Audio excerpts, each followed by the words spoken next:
Hi hello welcome back to Santosh Ashok YouTube channel. నేను ఈరోజు మీకైతే ఒక రెసిపీ అయితే చూపిస్తానండి. మన ఇంట్లో ఎక్కువగా కూరగాయలు ఏం లేనప్పుడు స్పైసీగా తినాలనుకున్నప్పుడు ఈ రెసిపీ చేసుకుంటే చాలా బాగుంటుంది. ఓన్లీ టమాటా ఆనియన్స్తో ఈ రెసిపీ అయితే చేసుకోవచ్చు. ప్రాసెస్లోకి వెళ్ళిపోదాం. ఫస్ట్ ఆయిల్ వేసుకొని జీలకర్ర ఆవాలు వేసుకొని మనకు అవసరమైతే పచ్చిమిర్చి కూడా వేసుకోవచ్చు. నేను పిల్లల కోసం చేస్తున్నాను కాబట్టి పచ్చిమిర్చి ఏం వేయలేదండి. పల్లీలు వేసి బాగా పల్లీలు వేగనియాలి. పల్లీలు వేగిన తర్వాత ఆనియన్ టమాటా వేసి బాగా కలుపుకోవాలి. టమాటా మొత్తం మెత్తగా అయిపోవాలి. తర్వాత కొంచెం అల్లం వెల్లుల్లి పేస్ట్, పసుపు వేసుకొని కలిపేసుకోవాలి.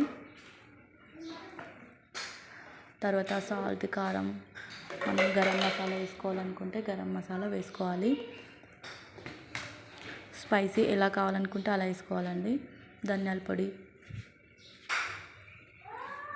వేసుకొని బాగా కలుపుకోవాలి. కలుపుకున్న తర్వాత రైస్ వేసుకొని కొద్దిగా రైస్ వేసుకొని కలుపుకుంటూ ఉండాలి. రైస్ మొత్తం బాగా కర్రీకి కలిసేటట్టు కలుపుకోవాలి నీట్గా. ఇలా కలుపుకున్న తర్వాత మన ఆనియన్ టమాటా రైస్ రెడీ అయిపోయినట్టే. చాలా బాగుంటుందండి. ఒకసారి మీకు నచ్చితే ట్రై చేసి ఎలా ఉందో కామెంట్ చేయండి. ఇలాంటి మరిన్ని వీడియోస్ కోసం నా ఛానల్ని సబ్స్క్రైబ్ చేసుకోండి. Bye bye.